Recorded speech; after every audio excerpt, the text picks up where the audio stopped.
Sequence and series. आगे बढ़ते हैं इस पे बेटा। जीपी की थोड़ी बहुत बातें हुई थी लास्ट, क्या पढ़ाया था आपको?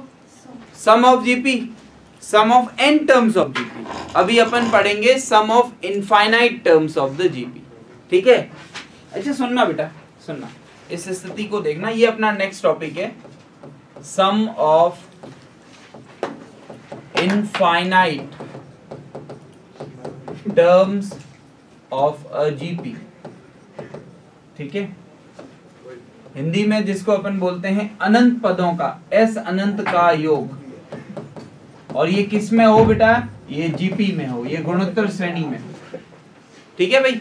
अब मेरी बात सुनना, मैं आपको एक स्थिति देता हूं, आपको एक सिचुएशन देता हूं, और ये स्थिति ऐसी है बेटा, 2 + 4 + 8 + 16 + 32 अप टू इनफाइनाइट। मुझे बताओ क्या ये जीपी है? कैसे पता चला? सर ये फर्स्ट टर्म है, इसको अगर 2 से मल्टीप्लाई करूंगा तो ये मिलेगा, इसको 2 से मल्टीप्लाई करूंगा तो अगला, इसको 2 से मल्टीप्लाई कराऊंगा तो अगला, और ये चलता जाएगा। ये जीपी है, कहां तक जा रही? Infinite terms. इसका सम क्या होगा? इसका जो रिजल्ट होगा ना बेटा, वो इनफाइनाइट होगा। क्यों? अरे सर नंबर बढ़ रहा है और इनफाइनाइट तक जा रहा है। इनफाइनाइट होता क्या है? अपनी जो इमेजिनेशन है ना, उससे बड़ा नंबर। हर एक की अपनी अलग अलग होती, तो इनफाइनाइट एक बहुत बड़ा नंबर होता है, ठीक है? अब मुझे बताओ, जब मैं इस पे आगे जा रहा हूं, इनफाइनाइट टर्म्स लूंगा, अनंतवा पद लूंगा, वो खुद भी इनफाइनाइट है और उसके साथ ये जुड़ ही रहे हैं, तो यहां पे इस टॉपिक का कोई लॉजिक ही नहीं बनता। क्यों नहीं लॉजिक बनता? और फिर लॉजिक नहीं बनता तो ये टॉपिक पढ़ क्यों रहे हैं? इस सब पे आते हैं बेटा। यहाँ पे लॉजिक इसलिए नहीं बन रहा कि इसका मान, r का मान यहाँ पे 2 है जो कि 1 से बड़ा है। अब मैं एक दूसरा जीपी लेता हूं, समझना बेटा इस चीज को, जैसे 1 + 1/2 + 1/4 + 1/8 + 1/16 + 1/32 प्लस, और ये कहां तक जा रहा है बेटा? इनफाइनाइट टर्म्स तक जा रहा है। कहां तक जा रहा है भाई? इनफाइनाइट टर्म्स तक। तो देख बेटा, एक में कितना जुड़ रहा है? आधा, 1/2। फिर उसमें कितना जुड़ रहा है? आधे का भी आधा, 0.25। फिर कितना जुड़ रहा है? 0.25 का भी हाफ, ठीक है? 0.125, ठीक है? उसके बाद उसका भी हाफ। तो यहाँ पे कुछ पद के बाद, जैसे 4, 5, 6 पद के बाद जो नंबर ऐड हो रहा है, वो नंबर बहुत छोटा है। जैसे इसका 10वां पद क्या होगा? ठीक है, तो सर इसका 10वां पद होगा 1 × 1/2 की पावर 9। 2 की पावर 9 कितना हो जाएगा? 512, 512, ठीक है? 512 बट्टे में है, ऊपर 1 है, तो ये बहुत छोटा नंबर है। या ऐसे समझो, इसका 100वां पद क्या होगा? सर बट्टे में और संख्या बढ़ जाएगी, वो बहुत छोटा होगा, लगभग 0 के बराबर होगा। तो यहाँ पे सिचुएशन ये हो रही है कि जैसे जैसे मैं हायर पद में बढ़ रहा हूं, 10 पद के बाद, 100 पद के बाद, फिर उन पदों को ऐड करने पर इसके सम में ज्यादा फर्क नहीं पड़ने वाला, क्योंकि वो लगभग 0 बन रहे हैं। तो इनका जो एक वैल्यू, एक फाइनाइट आ सकता है, इसका एक निश्चित मान आ सकता है, इसका एक फाइनाइट वैल्यू अपने को मिल सकता है। इसीलिए फिर ये टॉपिक बनता है। सम ऑफ इनफाइनाइट टर्म्स का जो फॉर्मूला कब एप्लीकेबल होगा? जब r का मान फ्रैक्शनल में हो, r का मान भिन्न में हो। और भिन्न में होने का मतलब 1 से छोटा हो, ठीक है? जब 1 से छोटा होगा ना, तभी अगले कुछ पदों बाद वो नेग्लेक्ट होनी शुरू हो जाएगी। माइनस में भी हो सकता है। तो ये जो सम ऑफ इनफाइनाइट टर्म्स ऑफ वाला जीपी का कॉन्सेप्ट कब लगता है? जब r का मान 1 से छोटा और -1 से बड़ा। क्योंकि -1 से आगे चले जाएंगे, -2 ले लिया तो फिर उसका अलग इफेक्ट आएगा। सर माइनस है, मैंने कहा माइनस है, लेकिन इसका थर्ड टर्म क्या होगा? ar की पावर 2। भाई जीपी के टर्म्स पता है ना अपने को, फर्स्ट टर्म ar होती है, second term ar, third ar², फिर ar3, फिर ar की पावर 4, और ऐसे ही चलती जाती है। भले ही सर r आप -2 ले रहे हो, ये तो धनात्मक बनेगा कि नहीं बनेगा? ये तो धनात्मक बनेगा कि नहीं बनेगा? ठीक है, तो यहां पे भी इनका सम जो है वो इनफाइनाइट या इधर माइनस इनफाइनाइट भी आ सकता है, अगर ये नेगेटिव है तो। बात समझ में आ रही है? ठीक है, लेकिन यहां पर r का मान अगर -1 से +1 के बीच में होगा, इसको लिखने का एक और तरीका है, mod r <(1)। मॉड आर के मापांक का मान 1 से छोटा होने का मतलब है आर का मान इस अंतराल के बीच में लाएगा। तब इनफाइनाइट सीरीज का जो सम होता है ना वो बेटा एस इनफाइनाइट जो है वो फर्स्ट टर्म ए होगा, सेकंड टर्म ए आर होगा, third term A R square होगा, ठीक है, अगला टर्म ए आर की पावर 3 होगा और इनफाइनाइट टर्म चलेगा। और इसका क्या फॉर्मूला अपन पढ़ते हैं बेटा, ए अपॉन 1 माइनस आर। क्या पढ़ते हैं भाई, ए अपॉन 1 माइनस आर। ठीक है, तो सबसे महत्वपूर्ण बात होती है कि बच्चे को अगर ये सवाल भी दे देना तो बच्चे के रटे रटाई चीज होती है सीधा ये फॉर्मूला यहाँ लगा देगा। नहीं भाई, ये फॉर्मूला कब लगता है, जब सार्व अनुपात कॉमन रेशियो 1 से छोटा और -1 से बड़ा होता है तभी लगेगा, वरना नहीं लगेगा। लॉजिक समझ में आया बेटा? लगा के देख लो, इसमें नहीं लगेगा। और सोच के देखो इसका उत्तर क्या होगा, अनंत होगा। ठीक है, तो ये एक इंपॉर्टेंट चीज थी बेटा इस टॉपिक से रिलेटेड, इसको लिखो, फिर अपन इस पे आगे बढ़ते हैं, क्वेश्चंस भी करेंगे। -1 के छोटे में क्या केस हो जाएगा? -1 से छोटा तू ले, -2 लेके देख। जैसे a का मान क्या लिया, कुछ भी ले ले, जैसे 3 ले लिया, तो मुझे बता ये वाला टर्म्स क्या मिलेगा तुझे, पॉजिटिव मिलेगा कि नहीं मिलेगा? -2 का स्क्वायर 4, 4 गुणा 3 12 मिलेगा। ये वाला क्या मिलेगा, ये भी पॉजिटिव मिलेगा। ऐसे कितनी टर्म आएगी, आधी टर्म आएगी, आधी ऑड होगी, आधी इवन पावर की होगी, तो वो सारी पॉजिटिव बनती जा रही है, तो वो एक कंक्लूसिव वैल्यू नहीं होगी। ठीक है, लेकिन -1/2 रख के देख ले, ए कुछ भी ले, उस केस में तुझे हायर टर्म्स नेग्लेक्ट होती हुई जाएगी। मतलब लॉजिक ये है कि डिनोमिनेटर बड़ा होना चाहिए। आर का अगर डिनोमिनेटर बड़ा होगा ना बेटा, तो उसकी हायर पावर जो है वो टेंडिंग्स टू 0 चली जाएगी। लिमिट का भी एक रोल है यहाँ। -1/2 ये देख कितना बनेगा, 1/16, या 10वें टर्म तक जा, वापस वही डिवाइड में बहुत बड़ी नंबर आ जाएगी जिसको मैं नेग्लेक्ट करा सकता। ठीक है, तो सबसे इंपॉर्टेंट चीज ये होती है कि भाई आर क्या होना चाहिए। अगर आर ये है तभी लगता है बेटा। ये चीज आपने फॉर्मूले में पढ़ी होगी, एस इनफाइनाइट का फॉर्मूला आप किसी भी बुक में देखते हो ना, साथ में ये लिखा होता है मॉड आर लेस देन 1। हाँ बेटा, -1 से बड़ा क्यों? क्योंकि -1 से +1 के बीच में जो है डिनोमिनेटर बड़ा होता है। कोई भी नंबर आप सोच के, -1 रख दे तो -1 पे ये वैल्यू डिफाइन थोड़ी होगी। अच्छा, +1 पे नहीं होगी, -1 पे तो डिफाइन हो जाएगी। -2 है ना? हाँ, पर ये r-1 भी तो बन सकती है। इस केस में नेगेटिव लेंगे तो उस केस में ये चीज डिफाइन नहीं होगी, इसके बीच में लाई करनी चाहिए। और सोचो, वैसे भी तुम सोचो -1 टर्म्स बन रहा है अगर किसी जीपी का, तो वो इस सब का सम तो आई थिंक 0 हो जाएगा। कोई भी एक आप ए सोचो, जैसे आपने ए सोचा सर 5, तो पहला टर्म क्या मिलेगा, 5, दूसरा टर्म क्या मिलेगा, -5, तीसरा टर्म क्या मिलेगा, +5।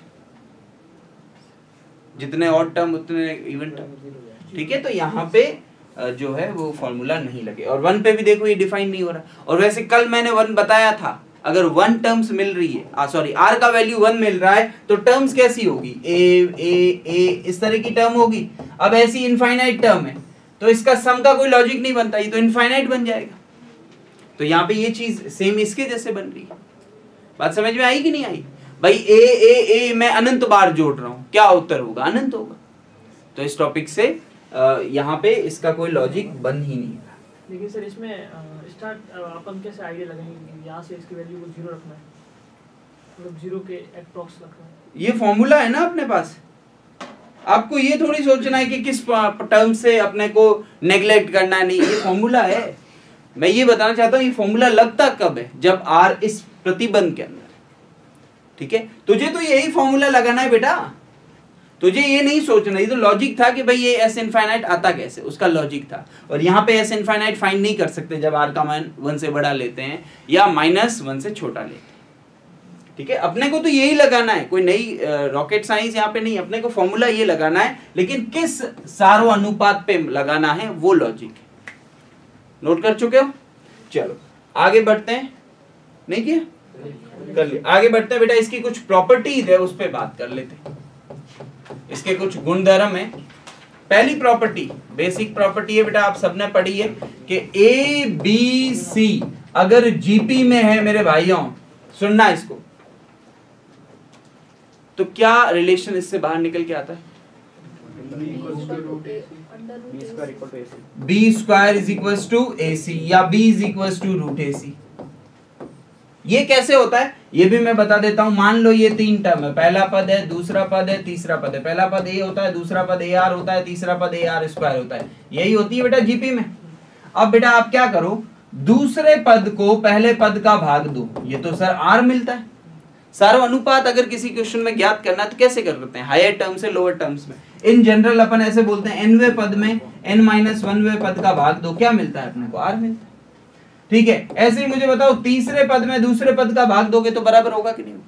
तो ये दोनों को गुणा करो तो दूसरे पद का वर्ग किसके बराबर होगा? पहले गुणा तीसरा। बात समझ में आ रही कि नहीं आ रही? क्योंकि सर ये भी तो कॉमन रेशियो है, ये भी तो कॉमन रेशियो। तो इन दोनों को इक्वेट करो, ए स्क्वायर बराबर a2 का स्क्वायर बराबर a1 इंटू a3। तो अगर ABC वो पद है तो बीच वाले का वर्ग पहले और तीसरे को। और जबकि AP में क्या होता था? बीच वाले का डबल पहले और तीसरे के योग के बराबर होता था। यहाँ पे पहले और तीसरे का गुणा है और डबल नहीं है, इसका वर्ग है। अच्छा, दूसरी प्रॉपर्टी देखना बेटा, दूसरी प्रॉपर्टी देखो। मैं यहाँ पे ये बोल रहा हूं कि एक एपी है जिसका ये पहला पद है, ये दूसरा पद है, ये तीसरा पद है, ये एनवा पद है। इन जनरल मैं लिख भी लेता हूं एपी ए आर स्क्वायर, और एनवा पद क्या होता है बेटा? ए आर की पावर n-1। अगर मैं इसको किसी नंबर k से गुणा करवाता हूं, k से मल्टीप्लाई करवाता हूं, तो मुझे बताओ एक सीक्वेंस मुझे मिलेगा, एक श्रेणी मुझे मिलेगी। वो श्रेणी भी क्या जीपी में होगी? ये तो गिवन है कि ये जीपी में। वो श्रेणी और इसका कॉमन रेशियो कितना है बेटा? आर। वो श्रेणी क्या जीपी में होगी? उसका पहला पद क्या बन जाएगा? तो सर के ए बन जाएगा। ये दूसरा पद क्या बन जाएगा? के आर ए। तीसरा पद बनेगा के ए आर स्क्वायर, और एनवा पद बनेगा के आर की पावर n-। तो सर ये भी जीपी में होगी और सार्वंतर भी वही रहेगा, सिर्फ पहला पद बदल रहा है। बेटा देख, इस दूसरे पद में पहले पद का भाग दे आर ही मिल रहा है, और इस दूसरे पद में पहले पद का भाग दे आर मिल रहा है। इधर पहला पद ए था, इधर पहला पद के ए हो जाएगा। तो सिर्फ फर्स्ट टर्म चेंज हो रहा है, कॉमन रेशियो सेम रहेगा, और परिणाम भी रिजल्टेंट जो सीक्वेंस मिलेगा वो भी जीपी में रहेगा।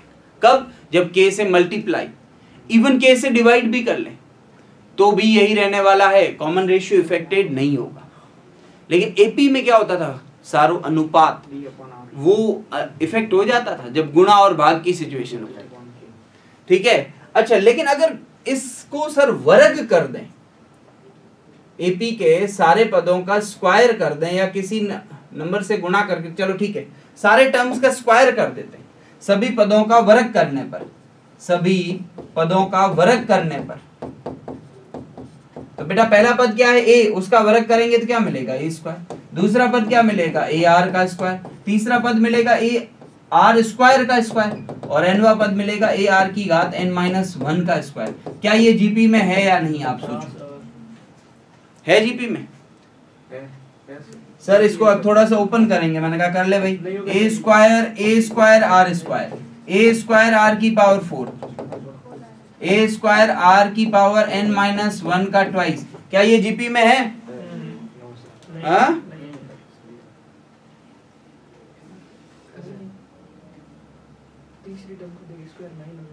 हाँ, हाँ, बोल तीसरी टर्म सोच, तू लिख एक बार के लिए। लिख लिया सर। इसमें आर स्क्वायर का गैप आ रहा है, इसमें भी आर स्क्वायर का, तीसरी टर्म के बीच में आर की पावर 5 का गैप हो जाएगा। गुड, सही बोल रहा है।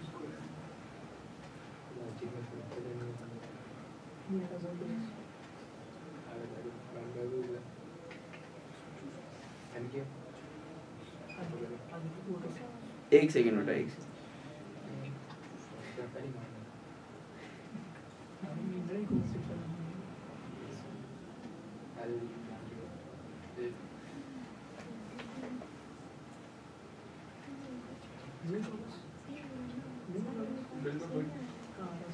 तीसरी टर्म का। ठीक है, हाँ भाई ये जीपी में होगी।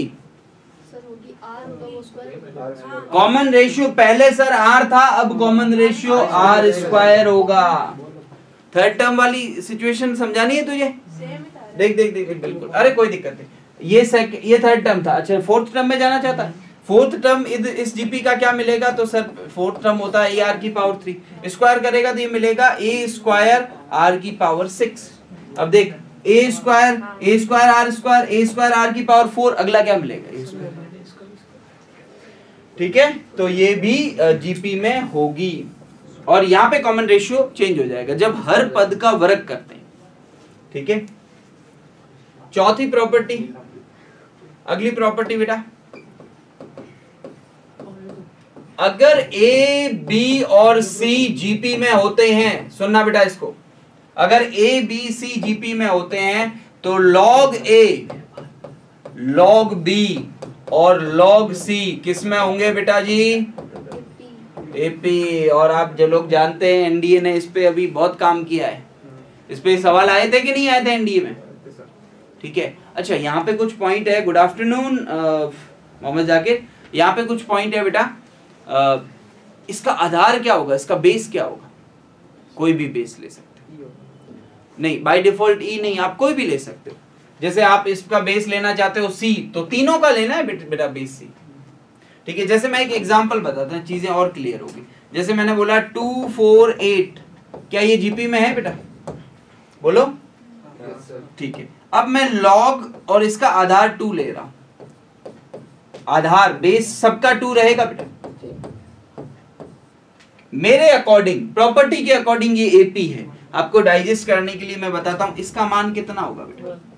1। इसका मान कितना होगा? 2। कैसे? 4 को लिखूंगा 2 का स्क्वायर, 2 आगे आएगा, फिर बेस और वैल्यू सेम है तो यहाँ इसका वैल्यू आएगा 2।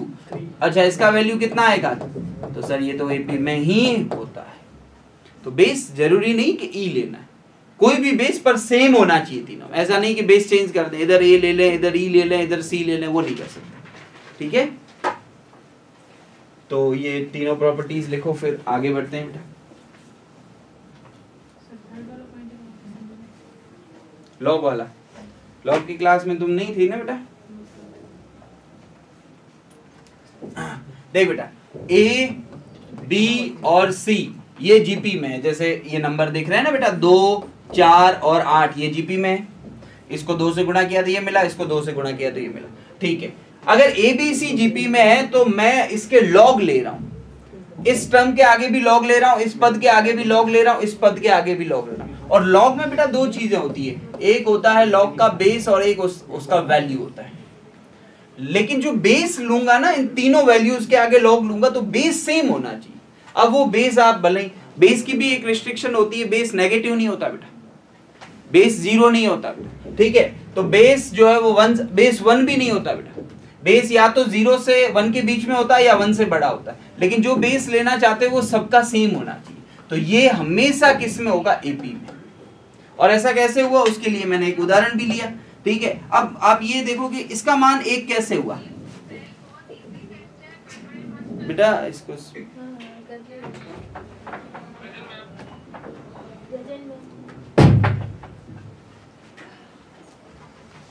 ठीक है, अब आपको बेटा लॉग की चीज मैं बताना चाहूंगा, इधर ध्यान दे, कोई प्रॉब्लम नहीं, इधर ध्यान दे बेटा। देख ये चीज होती है, लॉग बेस ए वैल्यू ए, इसका मान हमेशा 1 होता है।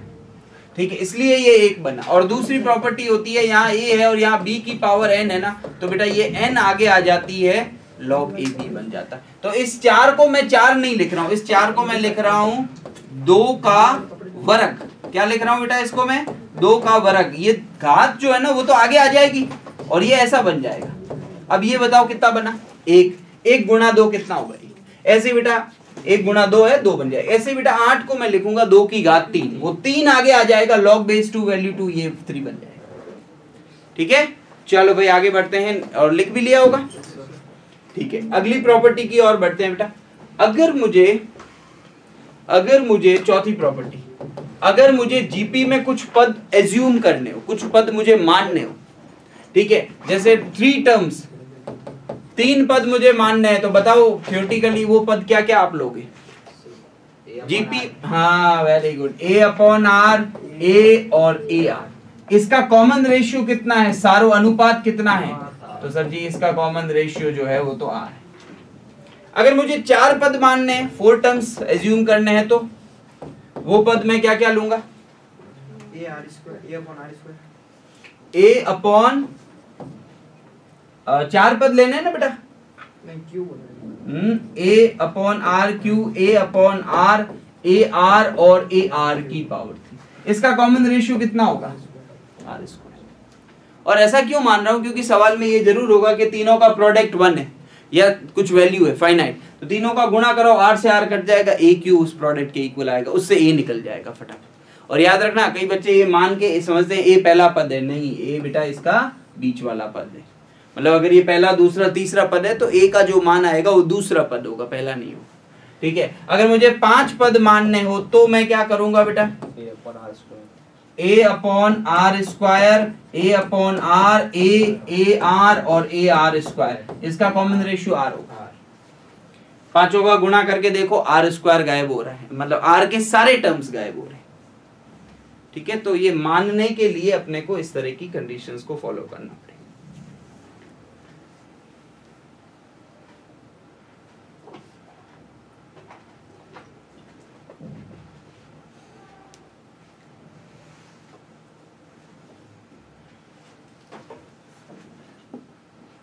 पांचवी प्रॉपर्टी देखो बेटा, पांचवी प्रॉपर्टी P5। देख भाई, ये एपी का सॉरी जीपी का फर्स्ट पद है, फर्स्ट टर्म है, ये सेकंड टर्म है, ये इसका थर्ड टर्म है और ये इसका nth टर्म है। उससे पहले वाला टर्म कौन सा होता है? ठीक है, ये कौन सा पद है? पहला। ये दूसरा पद है, ये तीसरा पद है, ये बेटा nवा पद है। उससे पहले वाला पद होता है सर n-1, तो ये होगा ए आर की पावर n-2। ठीक है बेटा, अब मैं आपको ये बताना चाहता हूं कि इक्वी डिस्टेंस यहां से और यहां से अगर मैं बराबर दूरी पे चलूंगा और पदों का गुणा कराऊंगा तो अच्छा, एपी में क्या होता था? इक्वी डिस्टेंस में योग कराने पर, और जीपी में क्या? गुणा। मतलब आप ये बोलना चाह रहे हो कि सर पहले पद का गुणा nवें पद के साथ, दूसरे पद का गुणा n-1वें पद के साथ, तीसरे पद का गुणा n-2वें पद के साथ, और ये सारे गुणा बराबर होंगे। करवा के देखते हैं अभी। देख बेटा, पहला पद क्या है? a, और nवा पद क्या है? a r की पावर n-1। तो गुणा करेंगे तो a स्क्वायर r की पावर n-1 मिलेगा कि नहीं मिलेगा? अच्छा, दूसरे पद का गुणा मैं करा रहा हूं इस पद के साथ, देखो क्या मिलेगा? a गुणा a कितना हो जाएगा? तो सर अगेन a स्क्वायर ही मिलेगा। यहाँ r की घात कितनी है बेटा? 1, और यहाँ r की घात कितनी है? n-2, जुड़ के कितनी हो जाएगी? तो सर r की घात n-1। देखो भाई, ये दोनों चीजें आपस में बराबर आ रही है। ये प्रॉपर्टी भी अपने को यही सजेस्ट कर रही है। कहानी समझ में आई? तो ये कुछ इसकी बेसिक प्रॉपर्टीज है, इसको लिखो फिर अपन आगे बढ़ते हैं।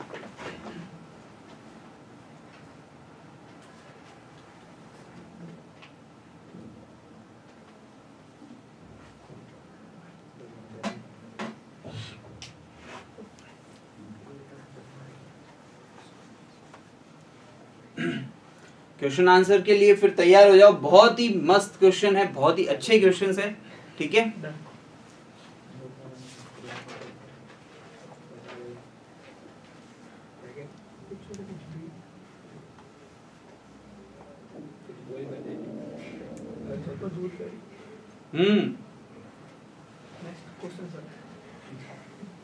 लिख ले सारी properties.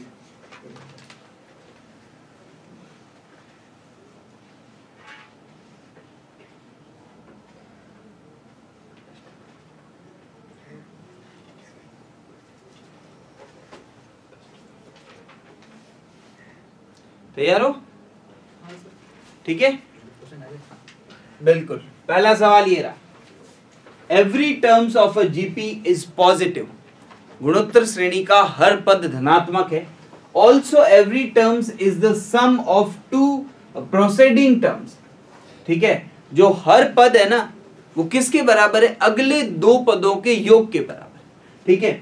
Then the common ratio of this GP is, GP का प्रत्येक पद धनात्मक है और साथ ही प्रत्येक पद दो पूर्व प्रतिपदों का योग है, तब जीपी का सार्व अनुपात ज्ञात करो। कैसा अनुपात आपको ज्ञात करना है? सार्व अनुपात। आर का मान क्या होगा, ठीक है। और ये ऑप्शन में ये ब्रैकेट्स है।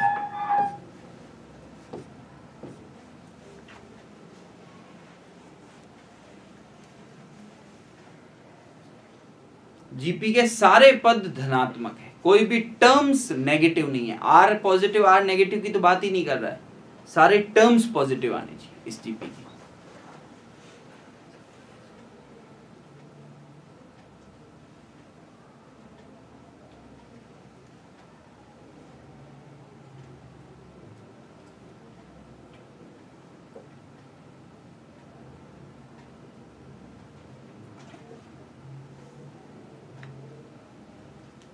और हर पद का मान अगले दो पदों के योग के बराबर है। ये एक और सिचुएशन, मतलब पहले पद का मान किसके बराबर होगा? दूसरे और तीसरे पद के जोड़ के बराबर। इस कंडीशन को फॉलो करो।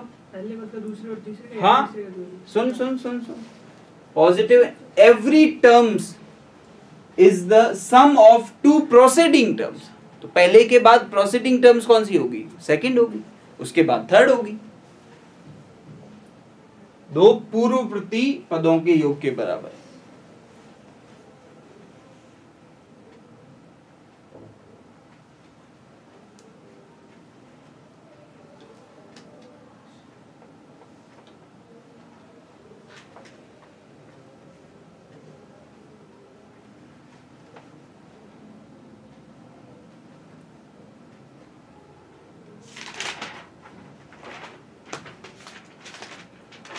यस, क्या बैठ रहा है आंसर? होने वाला था। मेरे को बी लग रहा है, पर एक बार देख लेते हैं।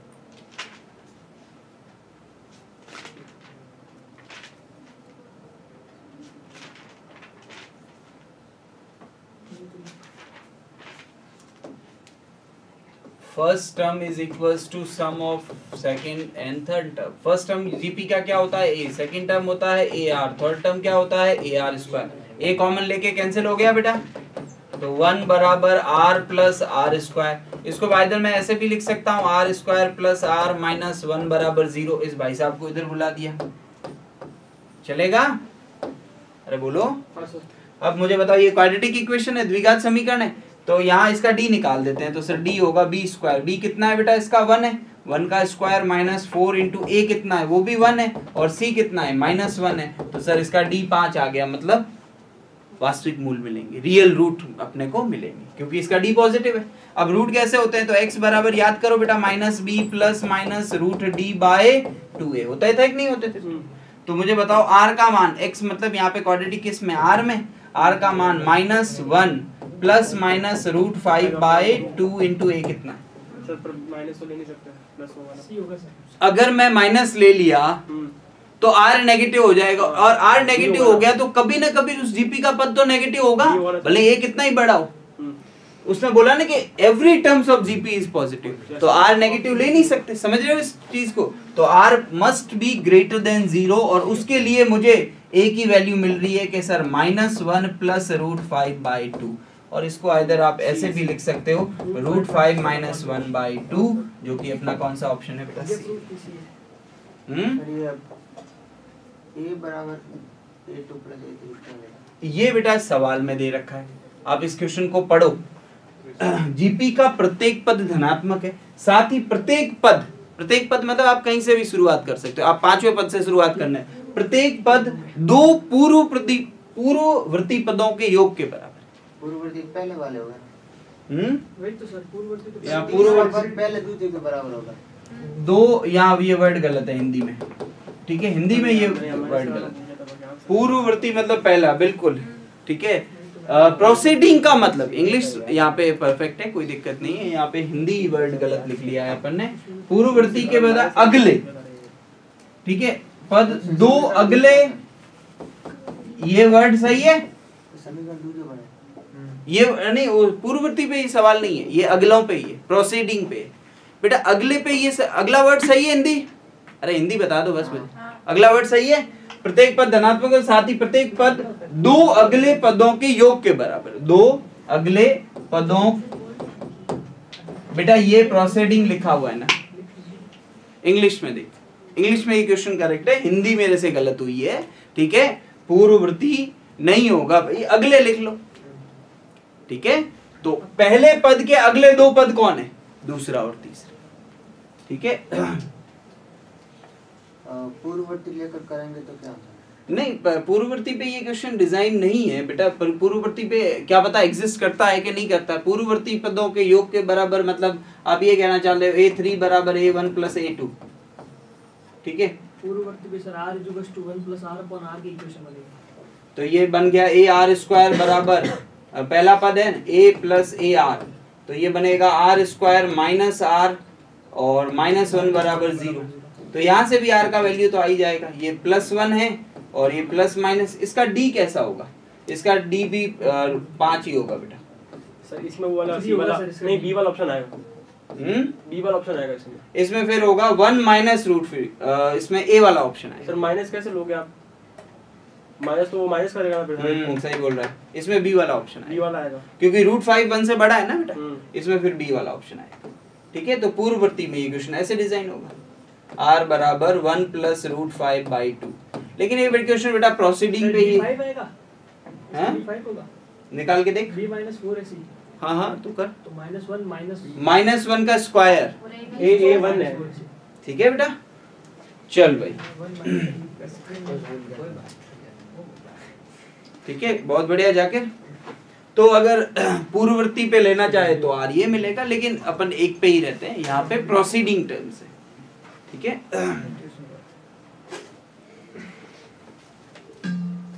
चलो भाई, हिंदी गलत हो तो बता देना आप, इसमें कोई बात नहीं। हिंदी मेरे से कई बार गलत होती है बेटा, ठीक है, ये मैं मानता हूँ। बता देना कि सर आपने ये लाइन गलत लिख के लाए। प्रोबेबली तो हम एरर फ्री करने की कोशिश करते हैं, पर कभी कभार हो जाती है बेटा। आगे बढ़े, ठीक है। चल भाई, नोट कर लिया सबने? ओके, अगला इससे भी प्यारा।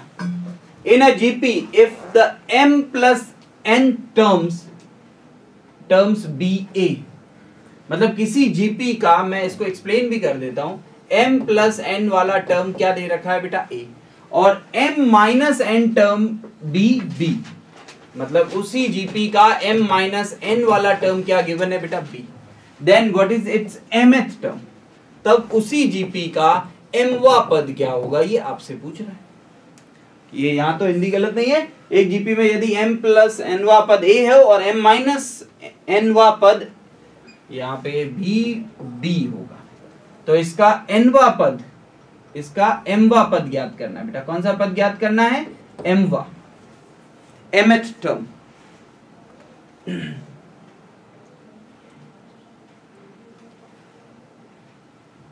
ये क्या है बेटा? mth टर्म, am आपको फाइंड करना है। रूट ए बी, और ये होल रूट है, यहाँ पे ये दोनों पे होल रूट है।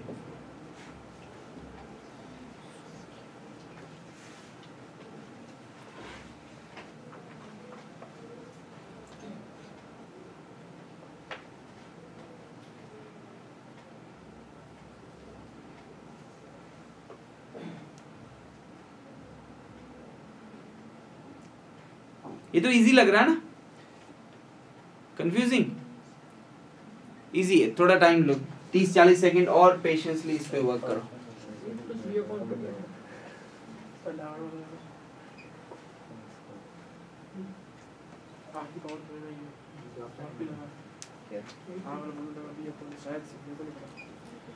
क्या सोच रहे हो सर, ऑप्शन गलत ले आए? ऐसा नहीं है, मुझे जहाँ तक है मेरी बुक पे लेकिन पता नहीं, याद नहीं आ रहा। पार्ट पॉइंट लगाना, पार्ट पॉइंट लगाना। 11th की आंसर चल इधर ध्यान दो बेटा। अच्छा, ये जीपी है ना, इसका पहला पद मैं कैपिटल ए मान लूं, इसका कॉमन रेशियो मैं आर मान लूं, ठीक है, ताकि ये अलग से दिखे, कंफ्यूज ना हो, ठीक है भाई। m प्लस 1वां टर्म्स क्या होता है जीपी का? तो sir m plus m plus nवा पद होता है फर्स्ट टर्म इनटू रेशियो, और इसकी पावर कितनी हो जाएगी, एक कम होती है ना, बोलो ठीक है। m माइनस n वाला टर्म क्या होता है, a इंटू आर की power m minus n minus 1। ये कहां से ला रहा हूं, क्योंकि सर a n टर्म जो होती है वो a r की पावर n माइनस 1 होती है। यहाँ पे मैंने कैपिटल A और कैपिटल R इसलिए लिया कि स्मॉलर a यूज हो चुका है, कंफ्यूज ना हो, ठीक है। ये दोनों गिवन सिचुएशन है अपने पास, और मुझे कौन सा टर्म फाइंड करना है, तो सर मुझे mवा टर्म, और mवा टर्म होगा क्या, तो सर फर्स्ट टर्म ये है r की पावर m माइनस 1, ये मुझे चाहिए, इसका मान मुझे चाहिए, ठीक है। अब यहाँ पे आप सोचो इसका मान कितना दे रखा है क्वेश्चन के अकॉर्डिंग A, इसका मान कितना दे रखा है B।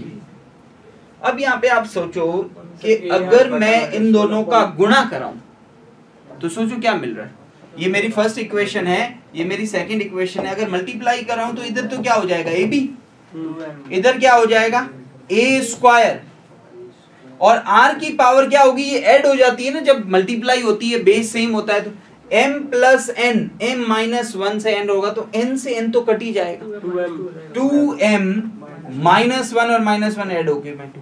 इसको बेटा मैं ऐसे लिख सकता हूं a r की पावर m माइनस 1 पूरे का whole square, law of indices, घातांक का नियम होता है, ये a स्क्वायर बन जाएगा और इसके साथ भी 2 का गुणा होगा। और ध्यान से देखो क्या ये मेरा nवा टर्म है कि नहीं, सर ये तो mवा टर्म ही तो है, यही तो अपने को ज्ञात करना है, तो सर ये अगर mवा टर्म है तो इसका स्क्वायर है, तो इधर क्या आ जाएगा बेटा, रूट ही। कौन सा ऑप्शन इसका करेक्ट होने वाला है, ये ऑप्शन।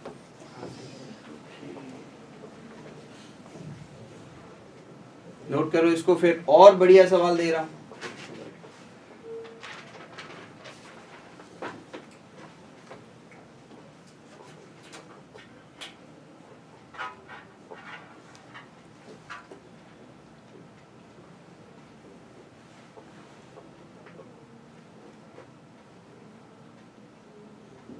एक बच्चा इसमें मुझे बोल रहा था कि सर आपने डिवाइड क्यों नहीं किया, डिवाइड करते ना, डिवाइड करें तो m जा रहा है, हाँ m जा रहा था, अगर वो nवा टर्म पूछता ना तब डिवाइड करने पे काम चलता। क्या बात है, यही चाहिए बेटा क्लास से, बहुत बढ़िया। तो यहाँ पे आपको देख आपको सोचना है कि मुझे आउटपुट में क्या चाहिए, उसके अकॉर्डिंग मुझे रिएक्ट करना पड़ेगा।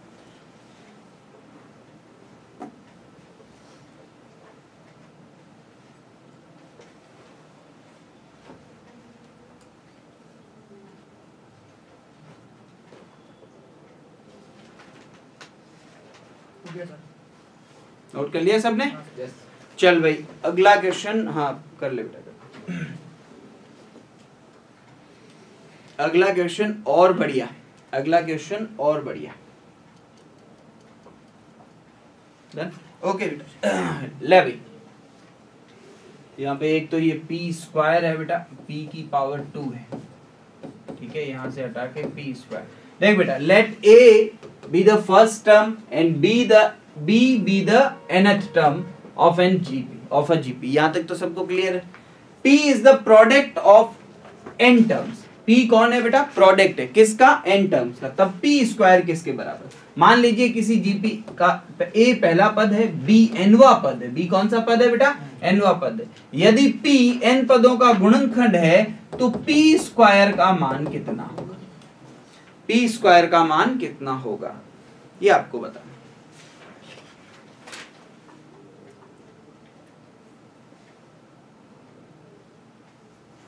P क्या है, सम नहीं है, प्रोडक्ट है, गुणा है सभी पदों का। यहाँ पे SN या वो वाला फॉर्मूला मत लगाना, वो चीज पूछ ही नहीं रहा हूं मैं। तो सोचो आराम से, इस पे टाइम लो और बताओ मुझे क्या आंसर आना चाहिए।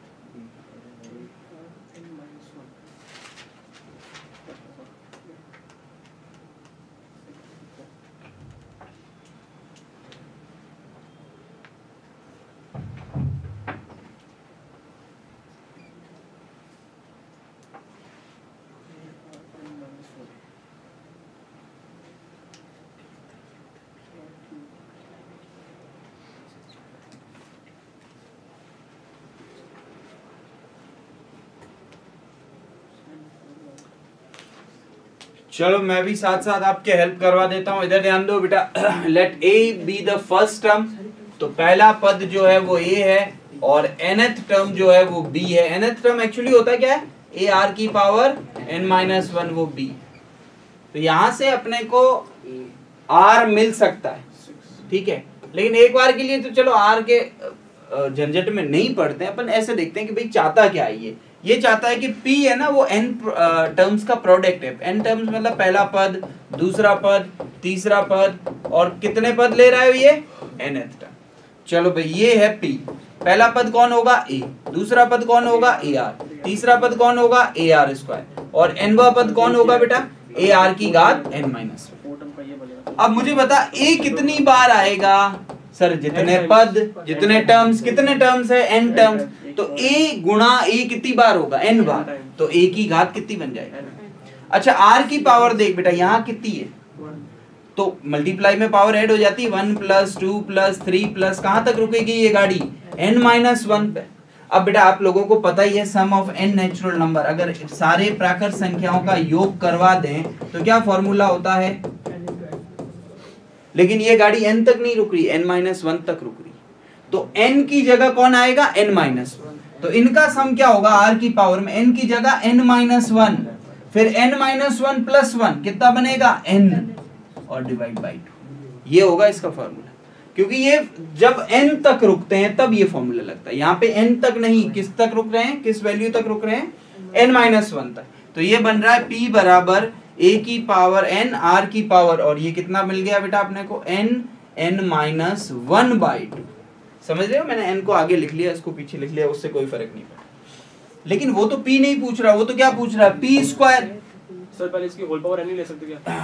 हाँ बेटा इसकी होल पावर n बिल्कुल ले सकते। अब वो p², हाँ कोई बात नहीं, आप बिल्कुल लिख सकते हो। चल तूने बोल दिया तो ले भाई, ए आर की पावर n-1/2 और इस पूरे की होल पावर n ले सकते हैं बेटा, क्योंकि इसकी घात में भी n बैठा और इसकी घात में भी n बैठा। लॉ ऑफ इंडेक्स लगा दो। अब बेटा जब मैं p² करूंगा तो इसका स्क्वायर होगा, तो ये स्क्वायर बाहर ना करके अंदर इससे मल्टीप्लाई करा दें तो मुझे क्या मिलेगा, तो सर सोचो आपको मिलेगा a का स्क्वायर और फिर आपको मिलेगा r की पावर n-1।